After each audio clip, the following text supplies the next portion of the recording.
Good morning, everyone, or good evening, wherever you are in the world, and it's evening for me. But welcome to the Silver Tent TV, and tonight we're talking, or today, we are talking about menopause. Now, some people have asked me why I've written it that way, and it is menopause, but we have probably a little, I don't know, colloquialism that we do down here in Australia, where we sort of say, let's have a bit of a pause while we go through this with other things to do with men. But anyway, that's just our funny sense of humour. Other than that, I will get on with things. So I'm just going to introduce myself quickly. We're going to introduce ourselves.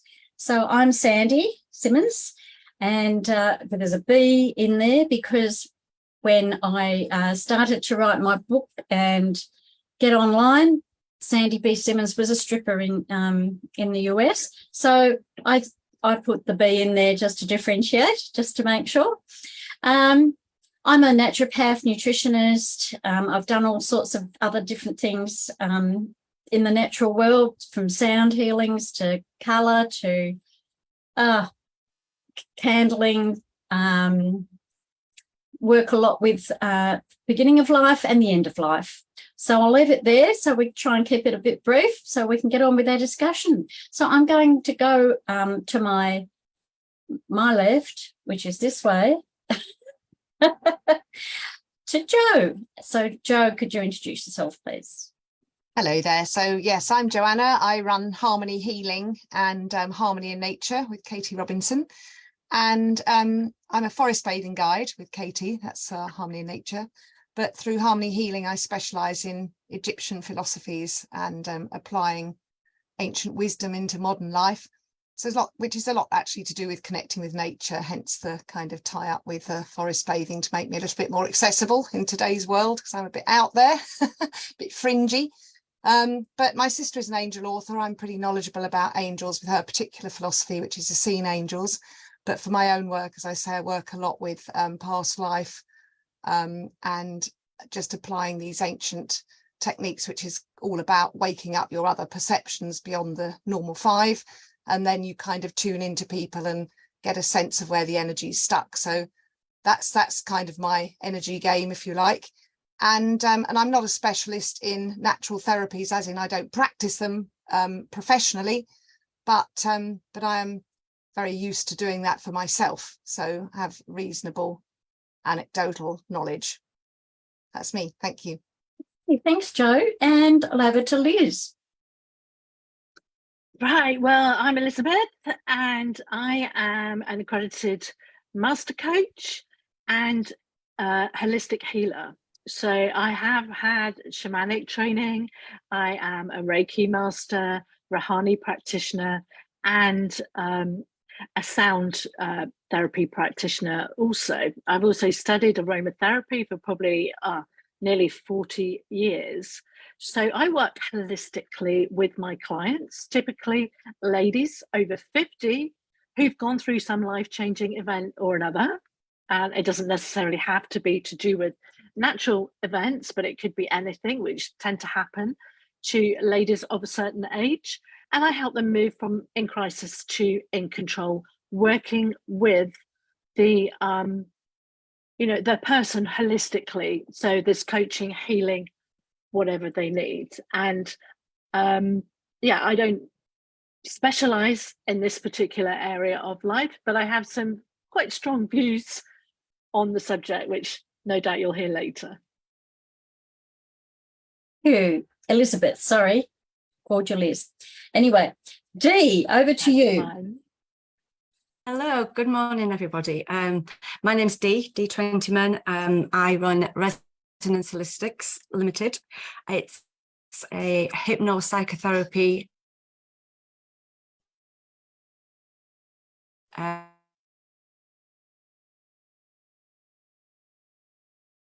think we've lost Dee, have we? She certainly seemed to be hanging slightly there, so the sound went for me. Yeah. Okay, we might 13, and so that's mainly my physicality. And We missed a little bit of that because you froze. Oh no. Okay. But that's okay. We'll leave it, and you can say a little bit more when you're chatting about what you're doing. Okay. Okay. All right. Okay. So first of all, Worries.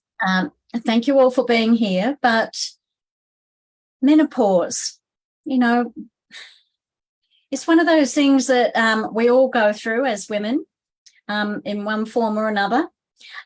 Depends too on what's happened to us in our former life before we get to perimenopause. But I'm just going to read out a few stats that I found today. So the natural menopause age is generally between 45 and 55, and that goes worldwide. That's been put out by the WHO Code. So I guess they've got pretty good statistics there. And 80% of women in menopause experience hot flashes, because that seems to be one of the main issues that women have. The transition of menopause usually lasts some 7 years, and it can go up to 14 years. It can be less as well. And that often depends on lifestyles, whether you smoke, obviously your age, and perhaps your race and can't even say ethnicity. That all has a bearing on what's going on for you and how prolonged or short it might be. So every woman really experiences menopause. I mean, the only ones that don't are the women who may have had their ovaries removed before puberty, who didn't go through having a period at all. So it basically puts everybody else in the bracket of getting menopause one way or another. So the other thing that I wanted to bring up too is that we're going to talk about some medicines as well today and natural remedies. But in May this year, which isn't long ago, the FDA approved a new oral medication called fezolinetant. You can say my pronunciations are not the best, but I can let you know what that is later if you want to know. It's the first drug to reduce the frequency and severity of flushing and sweating. And that happens as our estrogen falls during menopause. So I just wanted to bring a few of those little things to your attention. So the next, excuse me, got my notes here. So I also wanted to bring up the one of the medications that have been used in the past is called Premarin, which most people may have heard of. That was the original medication that was given to women in menopause from 1942. It comes in an oral tablet, and it also comes as a cream. But do you know what it's made from? It's made from isolated from horses' urine who are pregnant, so from mares. And that's how they get the name, pregnant mare's urine. So they've got different letters from each of those words. So it makes you stop and think about whether you really want to have that or not. But, a lot of people don't know that that's what it's made from. And it's still prevalent today, even though they tried to stop that happening. I think it was 2002. So, and there's a lot of the side effects of these medicines that we're given in menopause are to do with stroke. These are stats. Stroke is 41%, heart attack 29%, and breast cancer 26%. That's the stats that have been put out by a trial of over 16,000 women back in 2002 as well. So you can see there's good and bad in everything, as we know. But I just wanted to put those things forward. Now, the first area that I think that, we would like to talk about is probably how you light up a room when you walk in. Those times when you sort of have this hot flush that comes on you and it happens all of a sudden. And quite often that happens when you've been put into a position that you're not quite sure of, or it could just come on all of a sudden. It could have something to do with what you've just eaten before. could even be just the hot weather that's exacerbated it. But I'm going to, just before I say anything, just hop over to Joe. I'm going to go around again and just ask, did this happen to you, and were there anything that you put in place, or are there any suggestions that you've got for hot flushes? Well, thank you, Sandy. I mean, I had quite a textbook menopause myself, because my periods went down from, they'd always been absolutely the 28 days. They kind of went down to 26 days for a few months before. And it all stopped literally when I was 50. I had a 6-month gap and then a year, and then never had one since. So I guess the heat thing has definitely affected me, but I know friends that it's affected a lot more.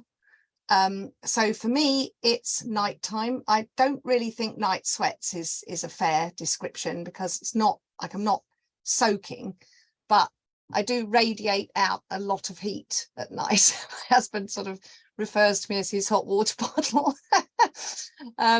So it's bearable, but it's noticeable. And I think because I'm 63 now, I mean, we're going back 13 years, and even, you know, the perimenopause, the lead up to it.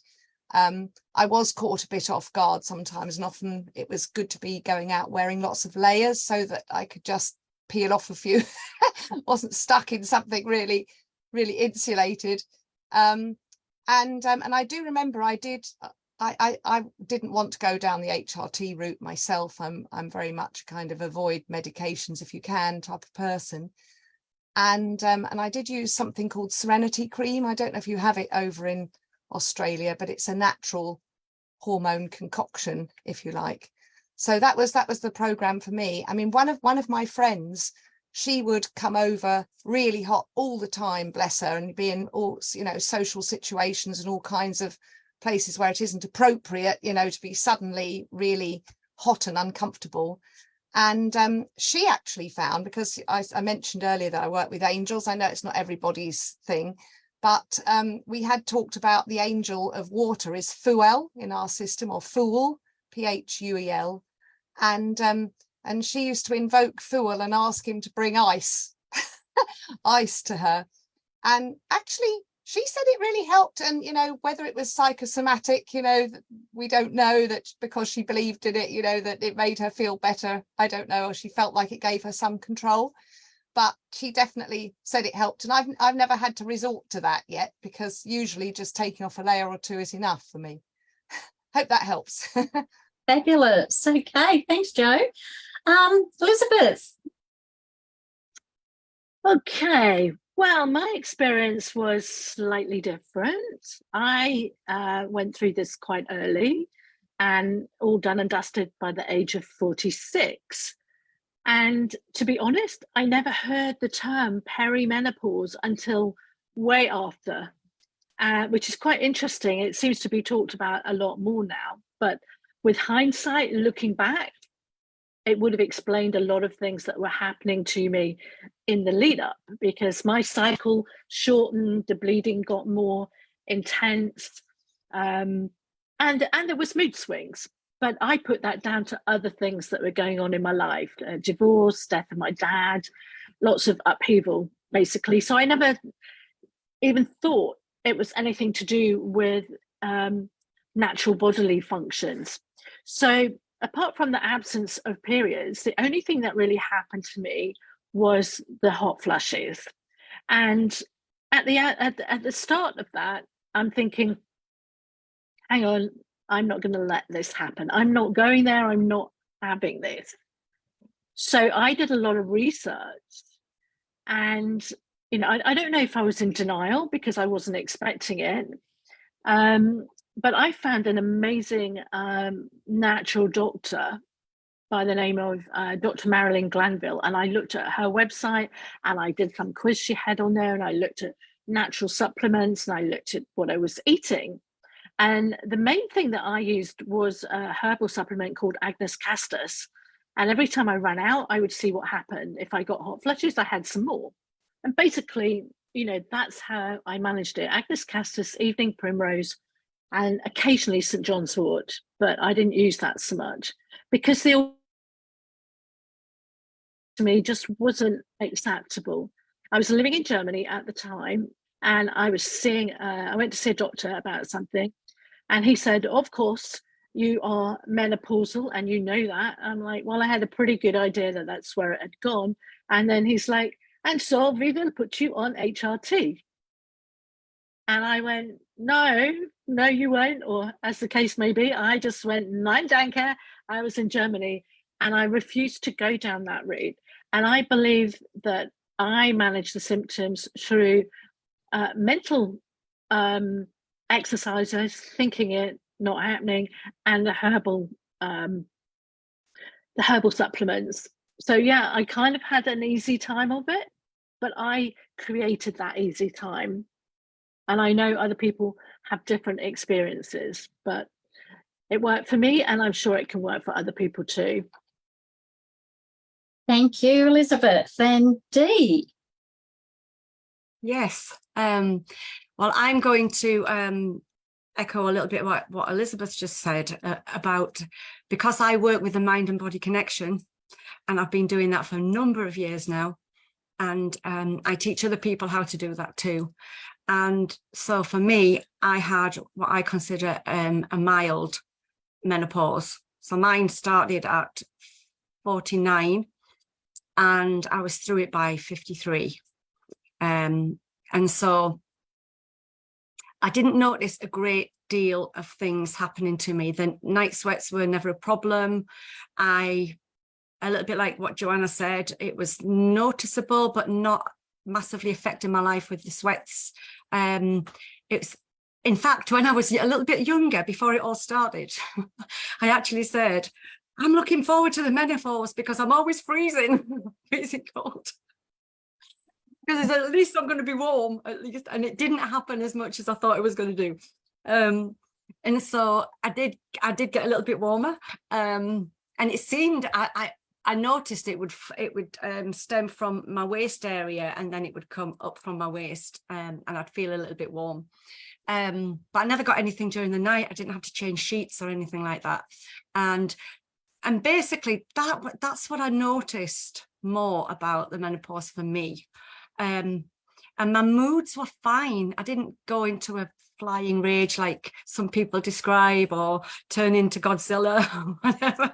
Because I've heard a lot of people saying that it really, really, you know, I've heard some comments by my friends' husbands that, oh gosh, she turned into Godzilla when she was going through the menopause. It was like really rough for them. But that didn't happen. And again, it's because I decided it wasn't going to happen. But there was one thing that seemed to be out of my control, and I'll talk about that in the next question because I think that might be pertinent for that. But no, that was it for me. No HRT. I did use Serenity cream towards after I was through the menopause. I was still getting little bits of things like dry skin and that kind of thing, but no HRT and very mild sweats. Okay, well, that's good to hear. I'm just going to share what happened with me. And I didn't realise I was in perimenopause, even though I am a practitioner. I thought I had something going on with my kidneys because I had a couple of really bad night sweats where I woke up with pools of water everywhere. It only happened 2 or 3 times, but I was probably only about 46, 47. I thought, oh, this is a bit strange. Better go and get my kidneys checked. But anyway, realised then that what was happening. So that went on for about maybe 3 years. And my periods didn't change an awful lot. But what happened with me is I had a big argument with my father when I was 50.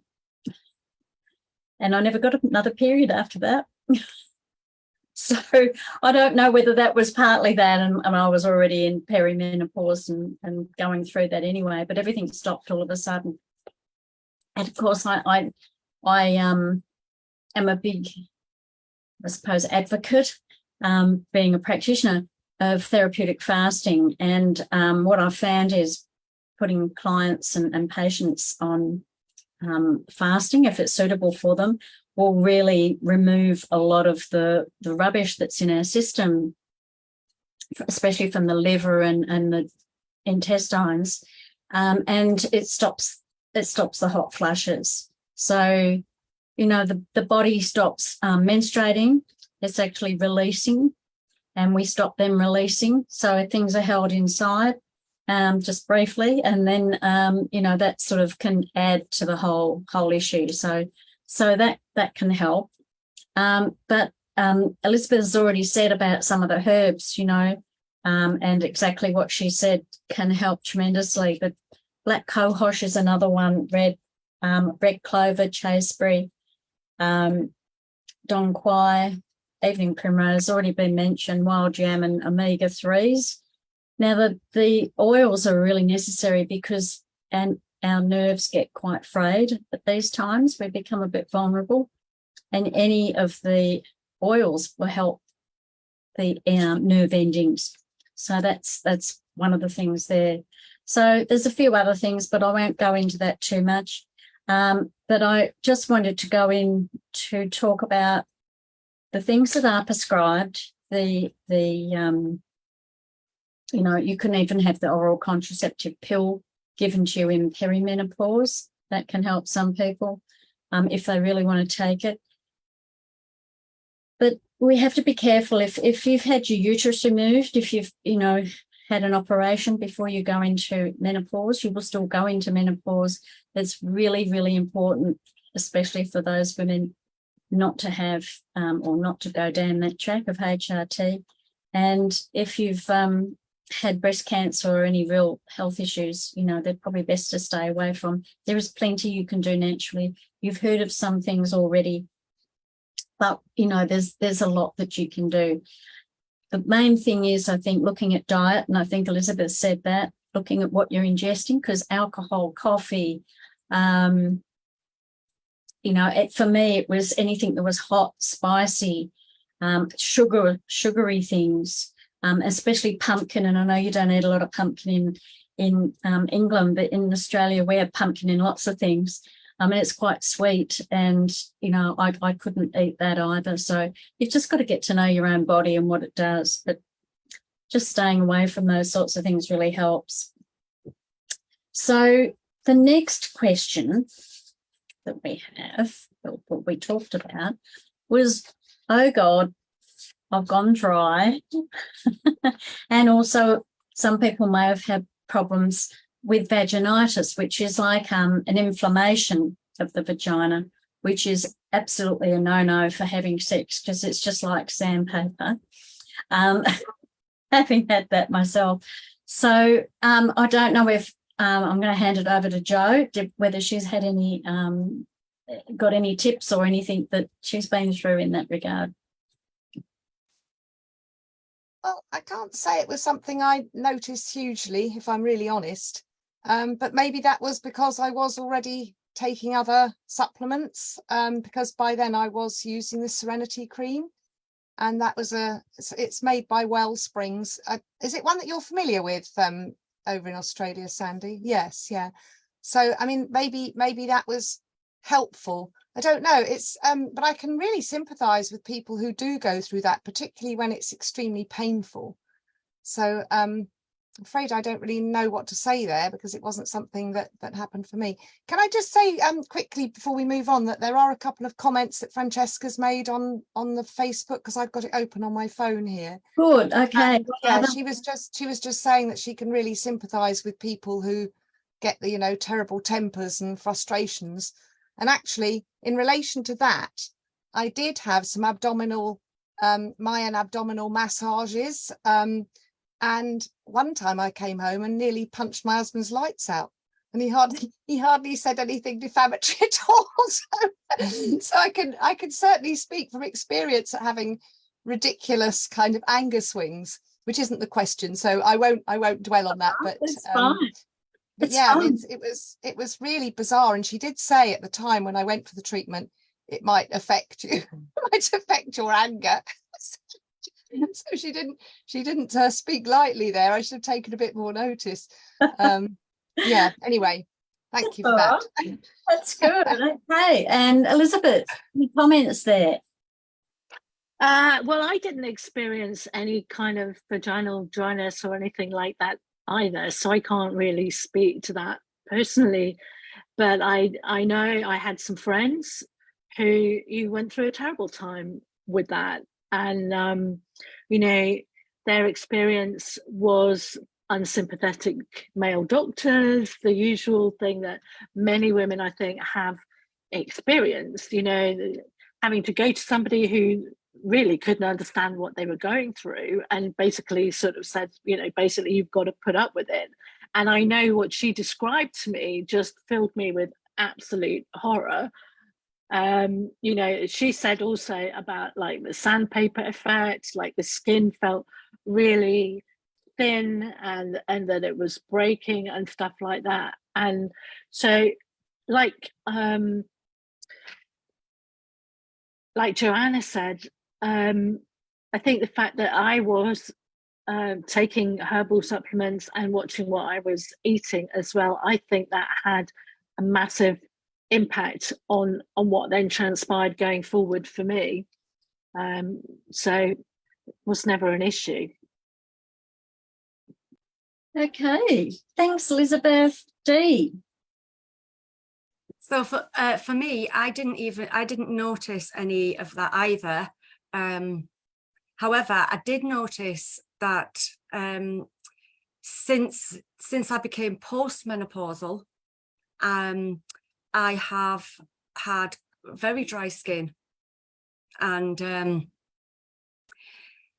I've been, you know, you put creams on and everything, and because I'm anti-pharma completely, then I don't go to any doctors for anything really about anything like that. I think, okay, what can I do for myself? What do I know nutritionally? What do I do homeopathically? What do I do herbally? All of that, I can use that to help me. And then, however, there came a point where in 2020, it would have to be 2020 when they closed everything down, wouldn't it? My timing's always been rubbish. I'm going to tell you that. I ended up having what was unusual. I had kind of a bleed, if you like. And I know that after menopause, if you get something like that, it really needs to be investigated pretty quickly. And so I contacted the doctor. They sent me very quickly, thankfully, to the local hospital for an investigation, and they discovered that I had atrophy and that the lining of my cervix was extremely raw and red, and that because it was so thin and lack of estrogen, and I hadn't even noticed, I'd had no pain, no symptoms whatsoever. She said that obviously through some kind, you know, even just moving around, and she was very surprised that I wasn't in any kind of pain at all, because she said when she had a good look inside, it was quite, you know, it needed some work, really, some work doing on it.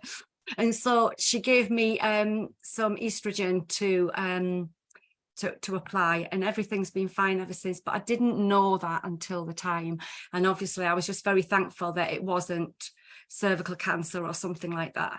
And I know other women who have said to me that they developed other conditions through during menopause, like lichen sclerosis, which is a dryness, and it basically means that it becomes very thin and dry and sore and all of that kind of thing. So I know that those conditions can happen during menopause as well. So it's very well worth looking at what, you know, if it's happening to any women listening, then it's very well worth looking at all of the other things that you can do. But that was just my experience. But that was only 3 years ago that happened, and I've been through and out of menopause since I was 50 something, and I'm well past that now. Hey, thanks, Dee. Okay, so I'm going to just say that I've had a few things. I don't know whether it's because they like to practice on us practitioners, I don't know. But anyway, I had dryness, but that's sort of easily fixed with dryness. You know, you can use all sorts of estrogen creams or other creams that you want to. Some people use coconut oil, or different oils work really well too. So that's quite an easy thing to fix. But if you get, lichen sclerosis, which I've had, seeing as Dee was mentioning that, and that was really painful. It's like paper cuts around your vagina and, inside, and it's really, really painful. When I went to the doctor, interestingly enough, she said to me, "Oh, you'll just have to learn to live with it." And I said, "I don't think so." And it was my partner who was sort of horrified at the fact that she said, "Oh, you probably won't be able to have sex anymore." Was found on the internet, Emu Aid, and I don't know if anyone's heard of Emu Aid. It's a homeopathic cream, and it is marvellous. You need the blue version, not the red one, but the blue version you can actually use inside. And it's marvellous. It cleared it up very, very quickly. So also watched my diet too, of course. It's fixable. Everything's fixable, really. And vaginitis I had at one stage. It's usually when you've got a bit of bacteria that happens because everything's a bit dry, and that's, you just want to sit on the seat and keep sort of squirming because you can't do much else when you're out and about. But it's the same thing. That worked for that as well. Plus, you really need to be mindful of your diet. And, of course, you can always get herbs and homeopathics to support that too. So, there's a few things that I wanted to mention on just going back to hot flushes with everyone familiar with tissue salts here? Yeah. We've got Schussler brand here. I don't know what you've got over there. I know there's a few different ones. But Fur Phos for hot flushes is really, really good. These are ones that I use with my clients. If you've got abnormal palpitations, which can quite often come on when you've got hot flushes, so Mag Phos is really good. And if you're feeling really weak and run down and tired, which happens, Calc Phos is good.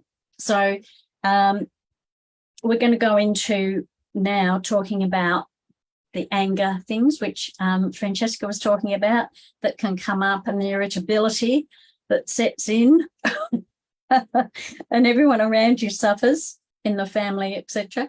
And, just stress, depression, anything like that is mentally unstable, we could say, or not our usual happy selves. The other one that's talking about tissue salts here is Kali Phos helps in that regard. So that really helps with the mental aspects of things. And of course, there's lots of other things you can do, which I'll talk about in a minute. But, for me, I didn't have too much in the way of mood swings, maybe because of what I do, and I was probably taking herbs and other things I'm watching my diet and all those things. I found the mood swings weren't really that bad. Nothing, a little bit more heightened maybe than usual, but nothing that I couldn't sort of just deal with, or people around me didn't deal with. So I can't comment too much on that, but I do know that there is an awful lot. If you're working with your physical body, your mental body will be much better.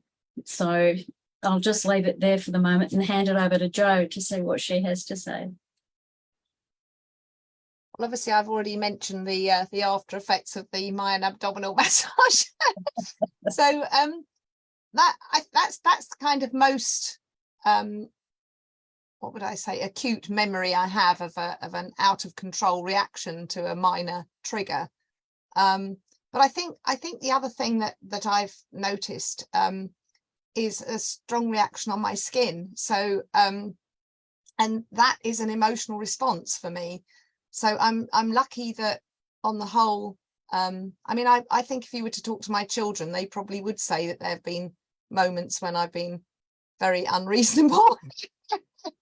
I think, I don't know if anybody else would agree with this, but I think one tends to take it out on your family more because it's sort of, they're there all the time, and they know how to needle the reactions as well, because they say all the things that can be quite what's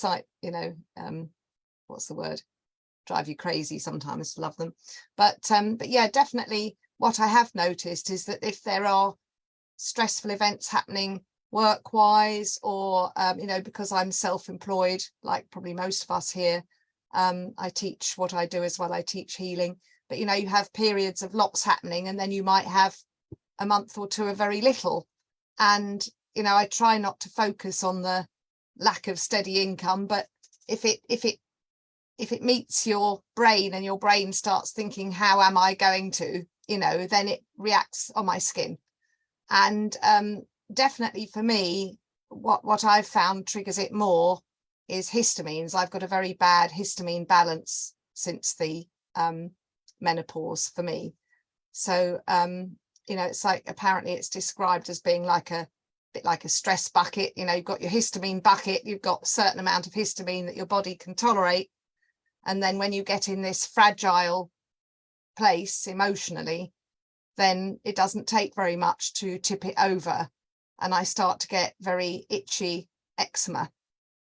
So that's not really how you phrased the question, but that's how I find the emotional responses come out for me.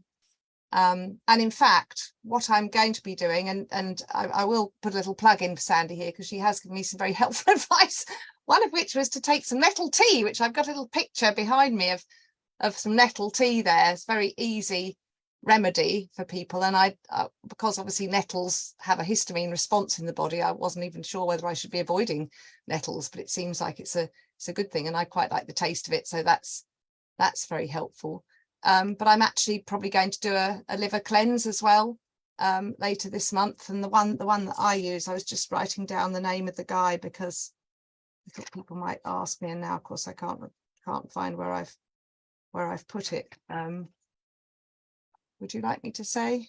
Oh yes, it's Andreas Morris. Is it Moritz? Is that a liver cleanse that you're aware of? So you take a lot of apple juice and you have a couple of, it's like fasting days. Anyway, I won't dwell on it. But there's a few different ones around. Yes, I'm sure there are.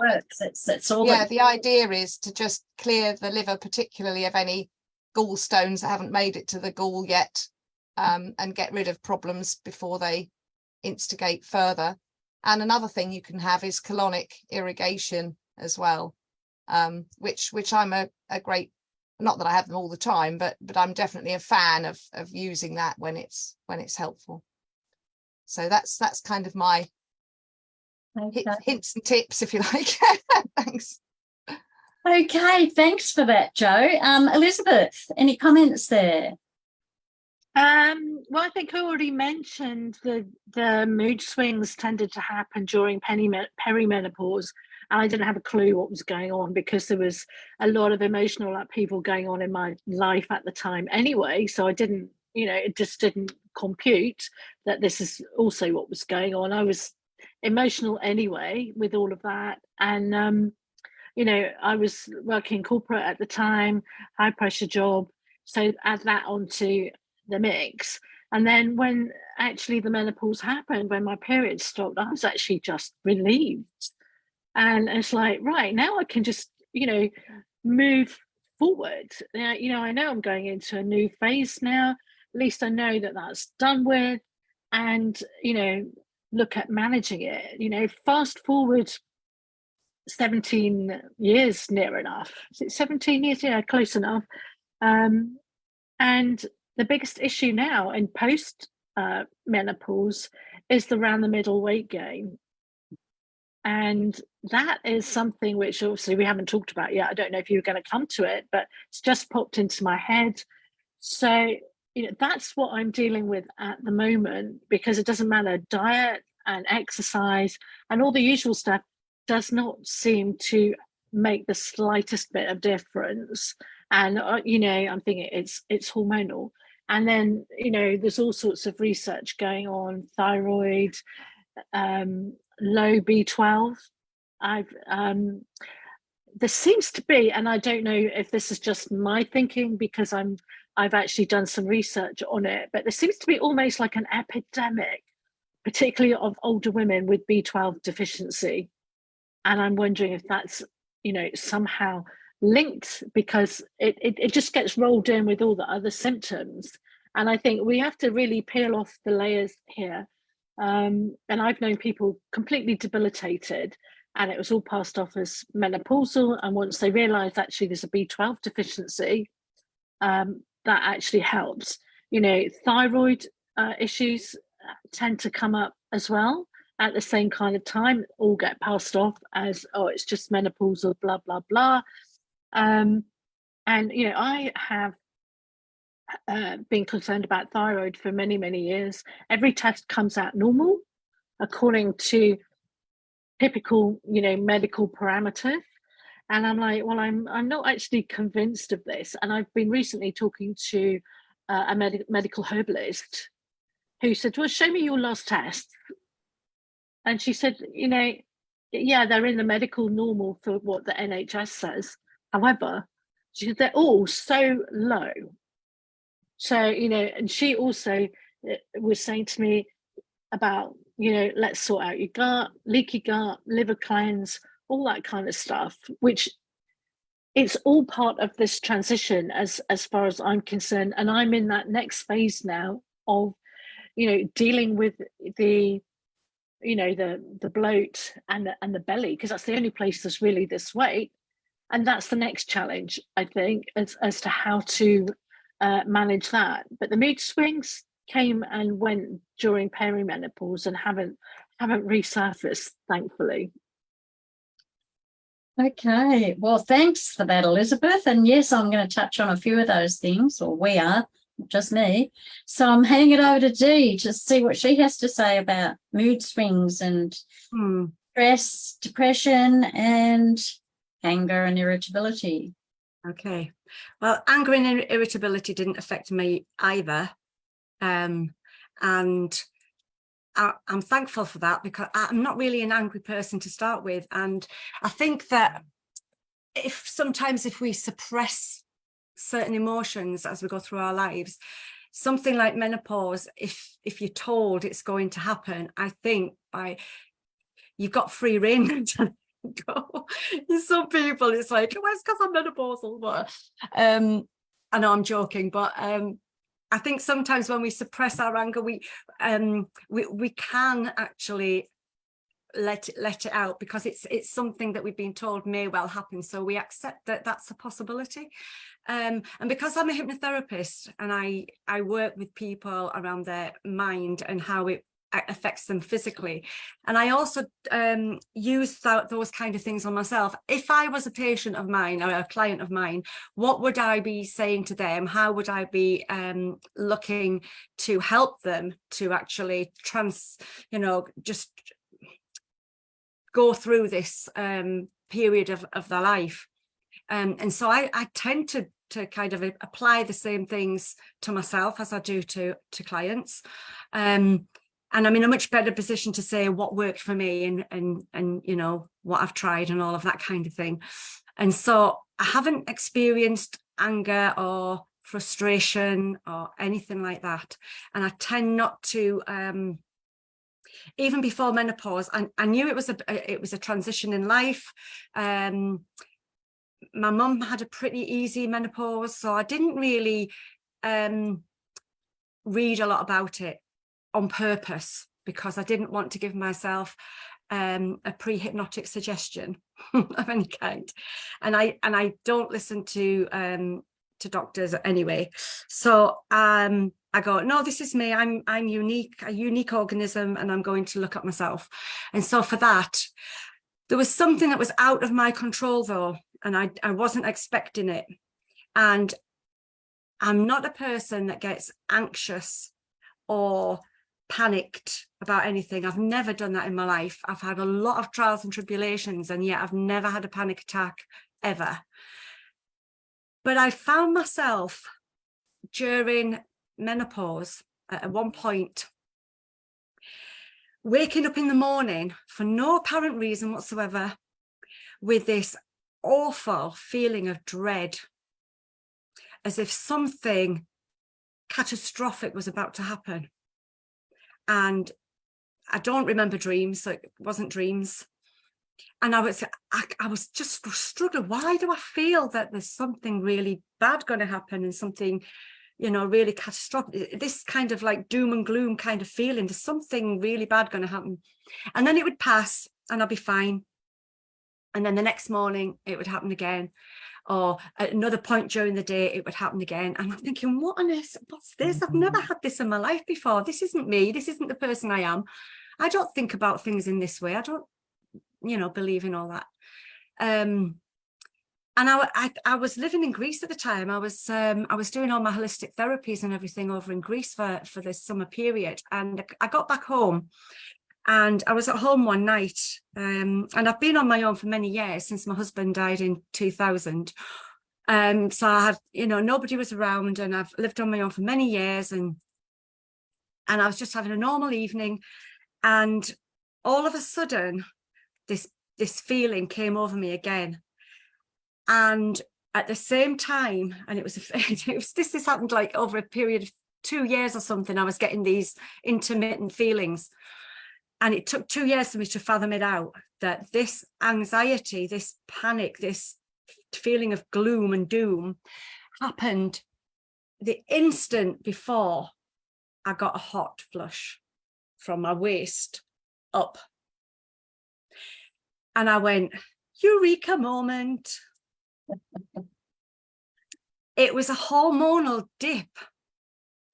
And I was so pleased that my brain clicked in and helped me to work that out, because there's so many women who do experience anxiety and panic for the first time during menopause and are automatically put on anti-anxiety drugs. And I think that is something that doctors either don't know about, or I don't know why. I'm not going to speculate, but people need to be more aware of how their bodies work, in my opinion. And if we connect with ourselves and how our bodies operate, and the hormonal changes and the magnificent abundance of natural remedies around there to help us to understand this, then we'd fare a lot better than being programmed into thinking that you're going to get a hot flush. And when Joanne mentioned earlier about a lady calling up an angel, for me, that is telling yourself what you want to happen, and actually making sure that you work with your mind and body connection, and that you actually tell yourself what you're going to experience, and you will experience that. And that is a real fact. It's a real phenomenon. You can change your mind from being down and gloomy about the weather, and then all of a sudden 2 minutes later you're feeling great. So it's very similar to that. And so that's what I found, and it was such a relief to find that it was just a hormonal dip and nothing more than that. So that was a great relief. That's excellent, Dee. Glad you put all that together. So that was one thing I was going to mention, is that there's expectations about menopause, and a lot of the time we expect things to happen. And if you aren't, or if you're not educated or haven't researched enough, then you just will probably step into that role, and those things will often happen. And that's not to say that anything's right or wrong. I'm just sharing with you what I've gone through in 35 years of working with people, and Dee's probably done the same, and perhaps the others as well. So it's something to be really mindful of, is that menopause doesn't have to be what it's made out to be. Okay. Some of the things that I was going to just chat about was, we're talking about the vitamin B12 and the thyroid issues and all of that. One of the things with thyroid is, if you've had an overactive thyroid when you were young, in other words, were you quite small and slim, quite often over the years it tends to burn out quicker and it will become sluggish. So that is a natural sort of phenomena that can happen, but there's things you can do to fix it, of course. And the B12 doesn't get absorbed because our digestive systems are clogged. So you're talking about liver cleanses, or we could do fasting. Colonics are good. They can be expensive. I teach a lot of people how to do enemas at home, and specific ones for them. specific solutions and things like that. There's a multitude of things out there that can help us clean our systems, because years and years ago, everybody was probably in a religion of some sort, and most religions have a type of fasting, not necessarily, you know, with enemas and all that sort of thing, but they all every year had a period where they didn't eat as much, and their body was able to get back to some sort of normality, not overeating all the time or whatever they normally do. So that's all gone by the wayside for quite a number of decades, I would say. And so that's not happening in our natural life anymore. So this is why I talk about doing cleanses and things like that once a year. It just makes sense, because then the body can recalibrate, can get back to its normal self. It doesn't have all the debris and rubbish sitting around. It's been able to clean itself up because it's been given a chance to, and then everything works better. That's just my perspective on things. But before we finish up, I just want to acknowledge the people that are actually listening tonight. I'm going to just read out a couple of things. Sally is on, and she said, my husband called it the menopause, so I'm presuming that's to do when we were talking earlier. And Francesca's talked about the B12 and understanding the anger in people that can come up as well. That's it. And they really loved your talking about the hormonal dips, Dee. Okay, so that's really good. So I just want to sort of say that there is so much that you can do, but if you're getting tired, you've got to get onto your sleep, you know, see how you can sleep better. Naturally, as we age, you know, our sleep can reduce because we're not as active. But if you're getting broken sleep all the time, you're going to be irritable and tired. I mean, that's a normal thing without having menopause as well. So it is really just telling us to have a good look at ourselves. Your body tells you all sorts of things. It's saying to you, hey, notice something's not right here. Let's get on to it. So there's a lot of stuff you can find out yourself through books and some things on the internet, not everything, but a lot of stuff on there can help you. Just one of the things that I'm just going to say that I think most people need these days is magnesium. Everybody is stressed on some level, more than we were when we were young, if we remember back 50 years ago, whatever. The magnesium is just so necessary for everybody in one form or another, whether it's through foods, but you might need extra supplementation. But, you know, just getting to do some yoga or just some quiet time. Everybody's so busy. The poor body doesn't get a chance to catch up. And if it's not sleeping well, it's not going to have a chance to do its usual nightly cleanse and you know, sorting itself out. So just a couple of things there that I wanted to add. We've got a few minutes left. Is there anything else anybody would like to talk about, bring up or talk about? I don't think anybody's put anything on the chat. I'm just having a look. But any other tips in that? Go, Joe.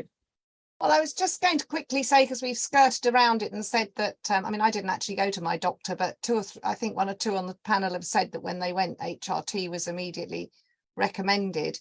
And I was, obviously that does work for some people, so don't want to diss it out of hand. But somebody I know did go to their doctor when she had absolutely no menopausal symptoms at all. She's a little bit older than me, about 10 years older, so we're going back a little bit.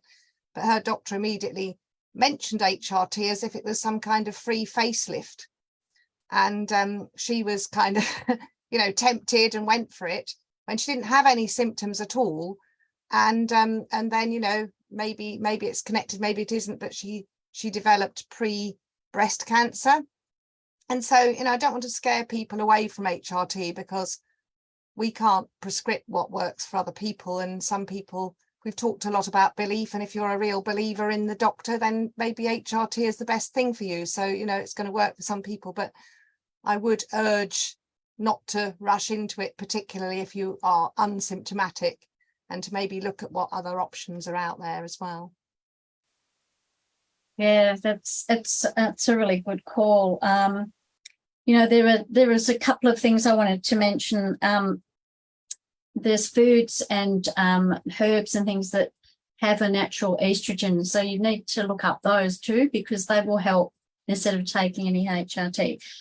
I use a lot of sarsaparilla and licorice, elderflower, elderberries, and one called unicorn root. Yes, there is a unicorn root, even though it sounds a bit far-fetched, but it's not. But that can really help too. And while we're doing all of this cleaning and everything else, we're helping our digestive system to be freed up of rubbish, which then happens in the mind. Okay, and it's also what you think and what you take on from other people or your expectations that can have a big effect on your body, on your digestive system, and everything else to do with your menopause symptoms. So just keep those things in mind.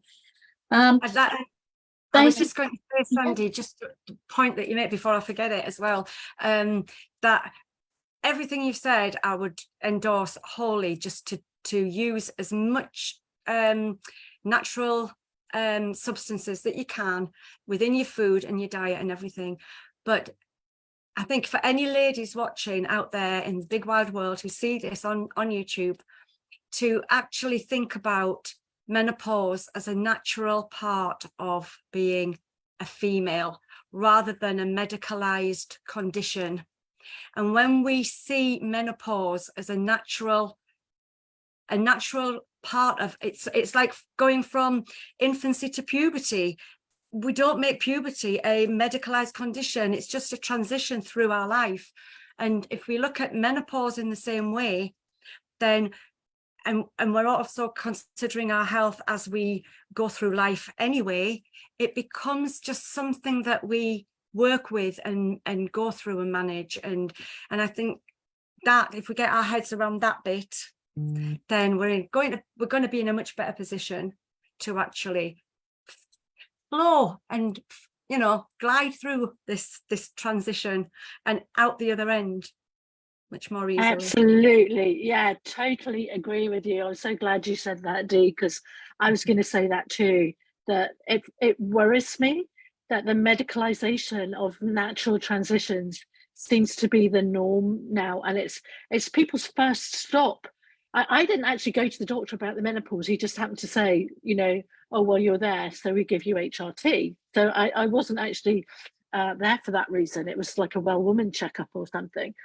So that, you know, this medicalization as a first stop. And the other thing I want to say is, because I have experienced other women perhaps attacking me, saying, well, you had it easy, you don't know what it's like, blah, blah, blah, blah. And, you know, it's been absolutely awful for me. And you know, I've had this and I've had that. And yes, I did get off light, if you like. But I also firmly believe that I had a hand in that, through the thinking, through the, you know, I'm not going to let this happen to me. You know, this is how it's going to be for me. Whereas other women choose not to take that approach. And I would urge people to think holistically, think about what you're eating, think about your body before you go to the doctor. I mean, I'm not saying never, because as it's already been said, HRT works for some people and they need something. But I do believe there's actually natural HRTs out there as well now, but I don't know much about that.